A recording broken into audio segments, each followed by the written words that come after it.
হাজাৰধিক শিশুৰ কলকলনিত মুখৰিত সাহিত্য সভাৰ পাঠশালা অধিৱেশন ৩০০ধিক শিশু শিল্পী সাহিত্যিকৰ গীত মাত নৃত্য কবিতাৰে কেন্দ্ৰীয় কুহি অনুষ্ঠানৰ সফল ৰূপায়ণ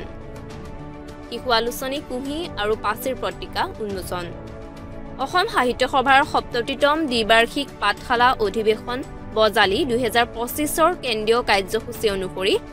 আজি হাজাৰধিক শিশুৰ কলকলনিত কেন্দ্ৰীয় কুহি অনুষ্ঠানৰ সফল ৰূপায়ণ হয় অসম সাহিত্য সভাৰ কুহি উপসমিতিৰ আহ্বায়ক শংকুসিদ্ধনাথে আধৰা কেন্দ্ৰীয় কুহি অনুষ্ঠানৰ সঞ্চালনা কৰে কটন বিশ্ববিদ্যালয়ৰ সহকাৰী অধ্যাপক ডক্টৰ তৰালী কলিতাই অসমৰ বিভিন্ন প্ৰান্তৰ পৰা বাচকবনীয়া শিশু চেমনীয়া শিল্পী সাহিত্যিকৰ গীত নৃত্য আৰু কথা কবিতাৰে জিপাল হোৱা অনুষ্ঠানৰ উদ্বোধন কৰে পাঠশালা তপোবনৰ সঞ্চালক কুমুদ কলিতাই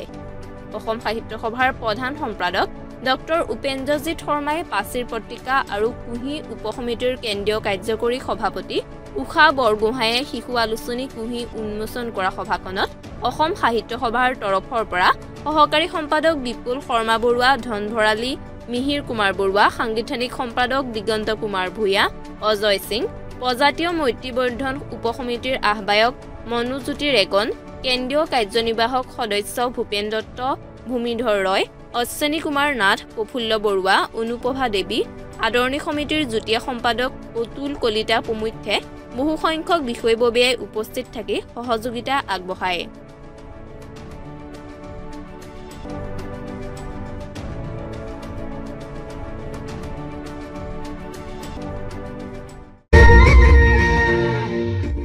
news text report DB news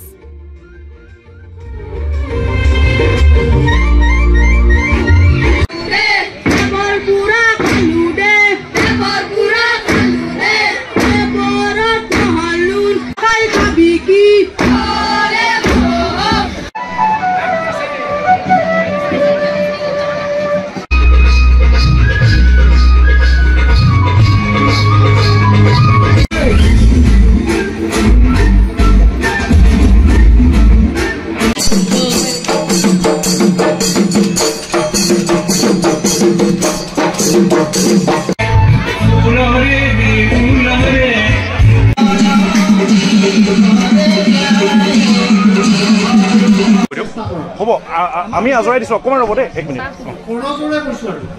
হৈ যাব হৈছে কৰজোৰে ক'ব নালাগে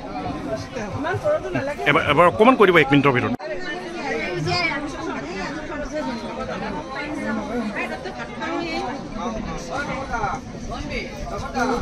আলোচনাৰ পৰা বিৰত আছে বুলি জনালে আদৰণি কমিটিয়ে এইটো গঠন কৰা নাই বুলি জনালে তেওঁলোকৰ তেখেতসকলৰ হাতত লেখা কিছু আছে বুলি জনালে তেতিয়া আমি শংকুসিদ্ধনাথ আমাৰ আহ্বায়ক আৰু আমি নিজেই অকণমান তেখেতক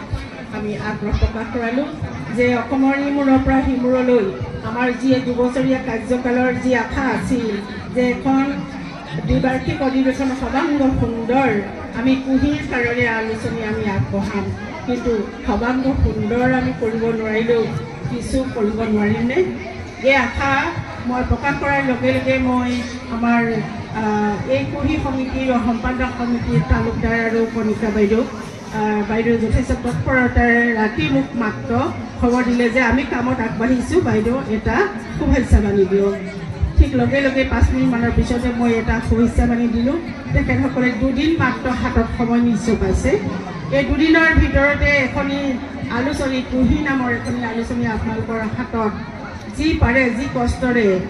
ইয়াত নিশ্চয় 2-এটা ভুল থাকিবও পাৰে কাৰণ 2 দিনৰ ভিতৰত এখন আলোচনী কৰা সম্ভৱ নহয় আপোনালোক সকলোৱে জানে যে এটা পুত্ৰ জন্ম দিয়া এখন কিতাপ জন্ম দিয়া একে কথা বহুত কষ্ট আছে ইয়াত তথাপিতো ৰাতিটোৰ ভিতৰতে হাতিটো কৰিছে তেওঁলোকে গতিকে মই আচৰিত হ'লোঁ কিতাপখন ওলাব বুলি কোৱাত যদিও বহু সংখ্যাত কম উলিয়াইছে তথাপিতো শলাকৰ ধন্যবাদৰ পাত্ৰ আমি মাত্ৰ নিমিত্তহে আছোঁ আমি ইয়াৰ কাৰণে মাত্ৰ পঠাই দিছোঁ তেওঁলোকে শাৰীৰিক মানসিক শাৰীৰিক আৰ্থিক সকলো ফালৰ পৰা সহায় সাৰথি কৰি এই কিতাপখন আপোনাৰসমূহৰ হাতত তুলি দি শিশু মনৰ যি বৌদ্ধিক বিকাশ যি মানসিক বিকাশ যি তেওঁলোকৰ লিখাৰ কৌশল আয়ত্ত কৰিবৰ কাৰণে এখন গুলি ধৰিছে অনাগত দিনত তেখেতসকলৰ জিলাৰ ভিত্তিক যি কুহি অনুষ্ঠান আছে নিশ্চয় এখেতসকলে সেই কুহি অনুষ্ঠানতে থাকক এখন ধুনীয়া জিলাৰ কুহি কিতাপ আমি আশা কৰিম আৰু ইয়াৰ ভিতৰত মই ভিতৰৰ চৰালৈ গৈছোঁ যে ভিতৰত কোনে কোনে লিখিছে মই আমি সম্পাদক সমিতিত সেইটো এখন ধুনীয়া আপোনালোকে দেখিছে কুহি শিশু আলোচনী কুহি উপসমিতি অসম সাহিত্য সভাৰ সপ্তমীতম দ্বিবাৰ্ষিক পাঠশালা অধিৱেশন ভংগালী 2025 খ্ৰীষ্টাব্দত আৰু ভিতৰ চৰাত সম্পাদক সমিতিত আছে চৌধুৰী প্ৰকাশক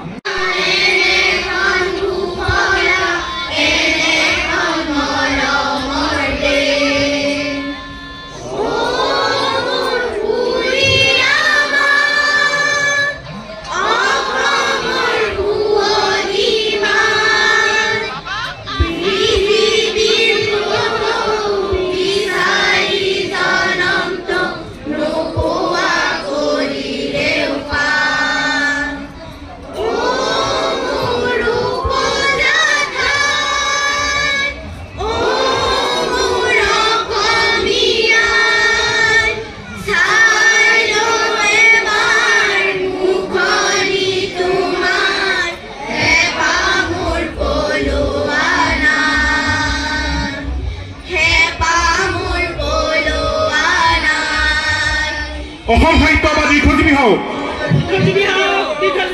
অসম সাহিত্য বা দীৰ্ঘজীৱী হওক অসম সাহিত্য বা সপ্ততিতম পূৰ্ণাংগ দ্বিবাৰ্ষিক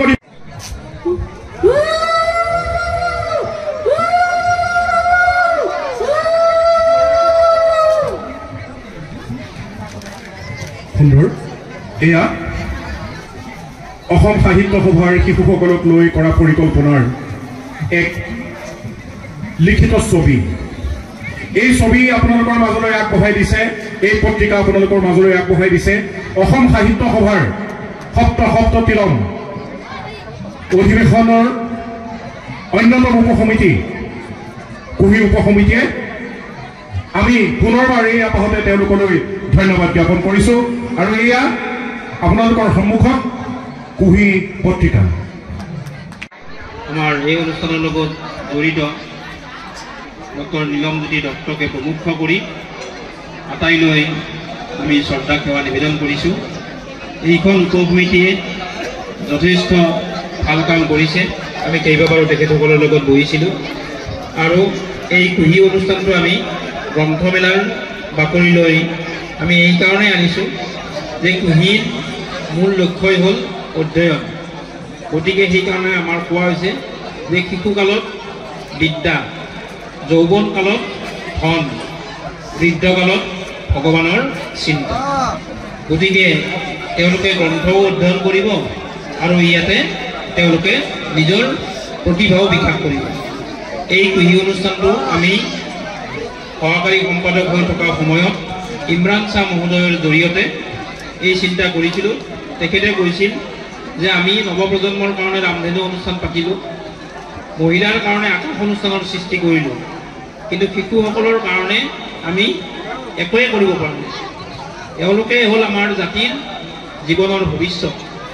এওঁলোকে